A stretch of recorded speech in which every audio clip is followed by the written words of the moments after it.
نحمده ونصلي على رسوله الكريم اما بعد فاعوذ بالله من الشيطان الرجيم بسم الله الرحمن الرحيم وقاتلوا في سبيل الله حق جهاده صدق الله العظيم وصدق رسوله النبي الكريم ونحن على ذلك لمن الشاهدين والشاكرين والحمد لله رب العالمين۔ کون اپنے تھے جو دشمن کے حواری نکلے، کون اپنے تھے جو دشمن کے حواری نکلے، بات نکلی ہے تو پھر ساری کی ساری نکلے۔ ہم تو سمجھتے تھے کہ وہ تقدیس سے قلم جانتے ہیں، ہائے کہ وہ لوگ تو کرائے کے لکھاری نکلے۔ تخت پر بٹھایا تھا فسانے میں جن کو صغیر، وہ اداکار تو شجرے سے بھیکاری نکلے۔ میرے واجب الاحترام چند منٹ آپ کے لوں گا، اپنے دل کا درد آپ کے سامنے رکھنا چاہتا ہوں۔ کچھ معروضات ہیں جو آپ کے سامنے رکھنا چاہتا ہوں۔ میں عرض کرتا ہوں کہ آج کے دن اللہ رب العزت کا کتنا بڑا احسان، کتنا بڑا فضل ہے کہ اللہ رب العزت نے ہمیں مسلمان پیدا فرمایا، اور سب سے بڑا احسان اللہ رب العزت نے ہمیں آپ علیہ السلام کی امت میں پیدا فرمایا۔ کتنا بڑا احسان، کتنا بڑا فضل، یہ اللہ رب العزت کا کتنا بڑا کرم ہے کہ ہمیں کلمہ جیسی نعمت سے اللہ رب العزت نے نوازا، اور اس ملک پاکستان، اسلامی جمہوریہ پاکستان میں ہمیں اللہ رب العزت نے پیدا فرمایا۔ تو آج آپ کے سامنے آپ علیہ السلام کی ایک حدیث مبارکہ رکھوں گا، اس کے ارد گرد انشاءاللہ تمہارے سامنے چند معروضات پیش کروں گا۔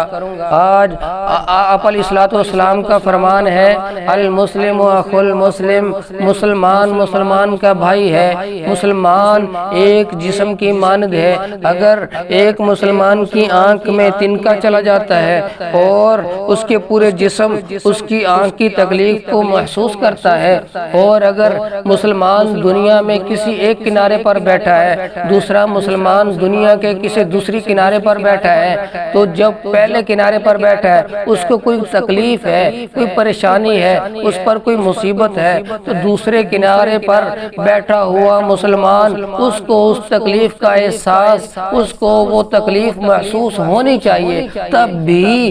تبھی تو وہ مسلمان ہے۔ اس کو وہ تکلیف جب محسوس ہی نہ ہو، اس کو وہ پریشانی، اپنے بھائی کی پریشانی محسوس ہی نہ ہو، تو وہ کیسا مسلمان ہے؟ آپ علیہ السلام کی حدیث مبارکہ جھوٹ تو نہیں ہو سکتی، آپ علیہ السلام کا فرمان جھوٹ تو ہو ہی نہیں سکتا، پھر یہ کیسے مسلمان ہیں ہم اپنے بھائیوں کو اسی دنیا میں رہتے ہوئے، ہمارے ہمسائے ملک میں، فلسطین میں، عراق میں، چیچنیا میں اور برما میں ہم نے دیکھا کہ طرح طرح کے ان پر ظلم ڈھائے گئے، ہم خاموش رہے، ہم نے ان کی تکلیف کو محسوس تک نہیں کیا، ہمارے سروں پر جوں تک نہیں رینگی گئی۔ دیکھو بھائی، اگر ہم مسلمان ہیں ہمیں ان کی تکلیف کو محسوس کرنا ہوگا، اگر ہم مومن ہیں ہمیں ان کی تکلیف کو محسوس کرنا ہوگا، ان کی پریشانی کو اپنی پریشانی سمجھنا ہوگا، ان کی مصیبت کو اپنی مصیبت سمجھنا ہوگا۔ ہم یہاں کیا دیکھتے ہیں؟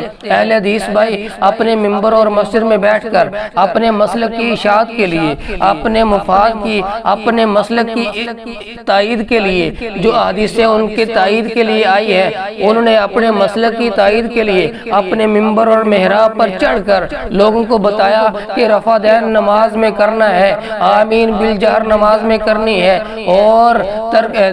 قرات خلف الامام ہم نے امام کے پیچھے پڑھنا ہے۔ تو لوگوں، یہ اہل حدیثوں نے اپنے ممبر اور محراب کا یہ شیوا بنا لیا ہے، اور لوگوں کو یہی صرف بتانا اپنی زندگی کا حصہ سمجھ لیا ہے۔ بقیہ آپ علیہ السلام کی حدیث مبارکہ کی اتنی بڑی بڑی کتابیں، صحاح ستہ کا نام تو لیتے ہیں، لیکن ان میں سے مخصوص حدیث مبارکہ لوگوں کو بتاتے ہیں اپنے ممبروں پر، اپنی مسجدوں میں، اپنی محفلوں میں، اپنے بڑے بڑے پروگراموں میں صرف اور صرف چند مخصوص حدیث مبارکہ کو لے کر ممبر پر چڑھ کر لوگوں کے سامنے سامنے بیان کرنا شروع کر دیتے ہیں کہ جی قرات خلف الامام کرنی ہے اور آمین بالجہر کرنی ہے، نماز میں رفع دین کرنا ہے۔ ان سے میں پوچھتا ہوں کیا بقیہ حدیثیں کس کے لیے ہے؟ کیا بقیہ حدیثیں آپ نے صحاح ستہ میں پڑھی نہیں ہے؟ کیا آپ کے پاس کوئی دوسرا راستہ ہے کہ آپ نے بقیہ حدیثوں کو چھوڑ دیا، مخصوص حدیث مبارکہ کو اپنے ممبر اور محراب میں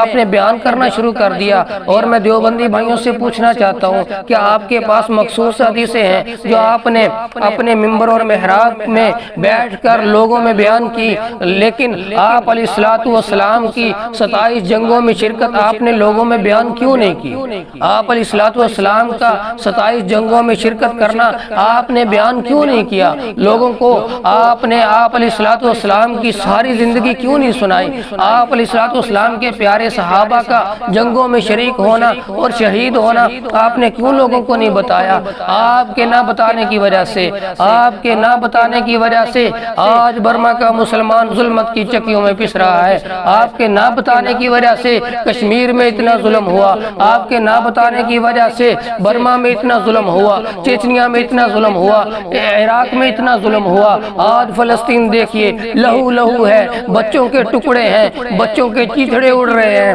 آج ان کو کون بچائے گا؟ ان کی مدد کے لیے کون جائے گا؟ آج اگر ہم نے محنت کی ہوتی، ہم نے اپنی مسجدوں اور اپنے مدرسوں کو اور اپنے ممبروں کو مخصوص حدیث مبارکہ کو بیان کرنے کے لیے اگر ہم نے نہ چھوڑا ہوتا تو میرے بھائیوں آج پوری دنیا کا مسلمان عزت کی زندگی گزار رہا ہوتا، اور آج پوری دنیا کا مسلمان اس ذلت کی زندگی سے آزاد ہو جاتا۔ پوری دنیا کا کفر آج ایک ہوا پڑا ہے، لیکن فرقوں میں بٹے ہوئے ہیں تو صرف اور صرف مسلمان ہیں،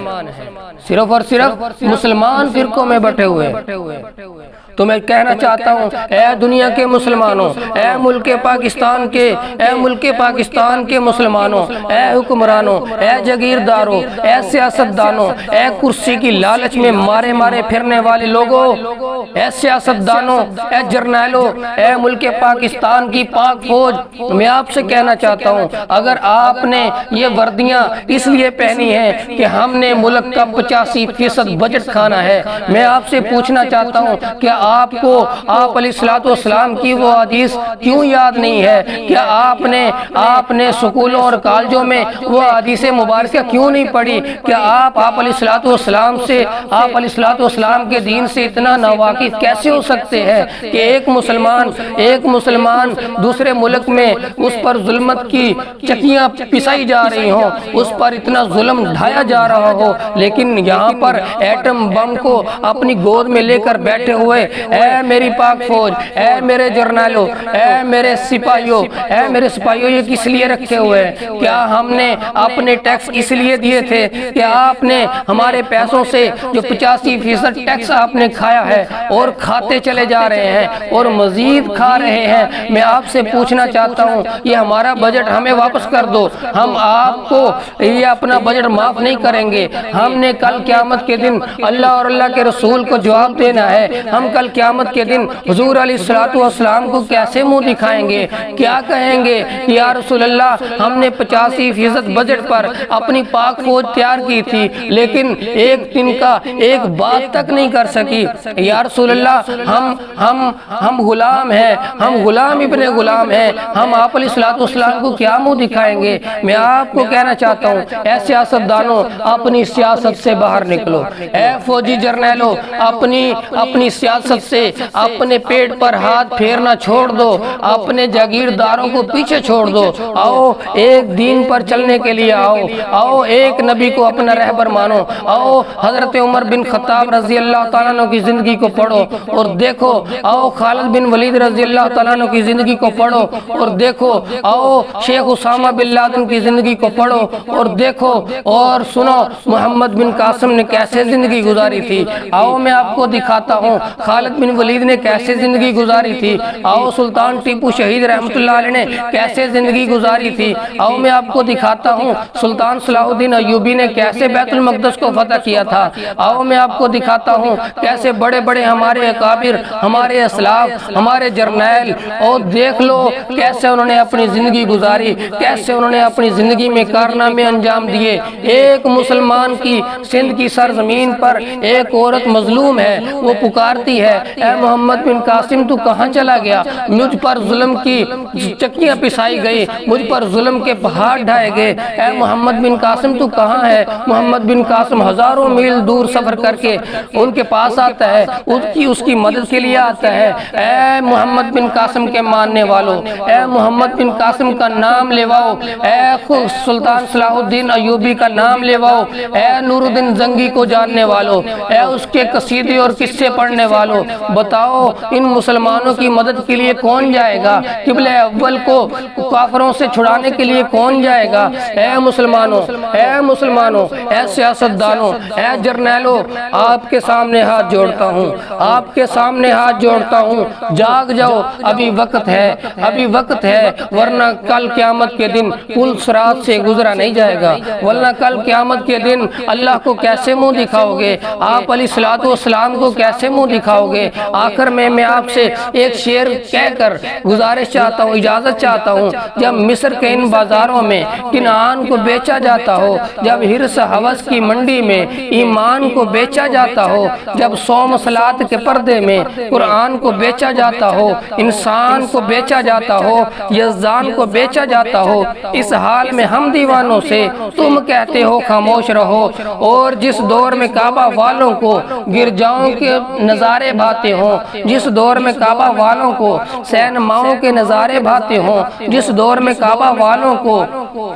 جس دور میں کعبہ والے بھی مغرب کے ترانے گاتے ہوں، جس دور میں مشرق والے بھی مغرب کے ترانے گاتے ہوں، جس دور میں مسلم لیڈر بھی، جس دور میں مسلم لیڈر بھی کچھ کہنے سے گھبراتے ہوں، جس دور میں سبقت غیرت کے اسباب عدم ہو جاتے ہوں، اس دور میں ہم دیوانوں سے تم کہتے ہو خاموش رہو، اس دور میں ہم دیوانوں سے تم کہتے ہو خاموش رہو۔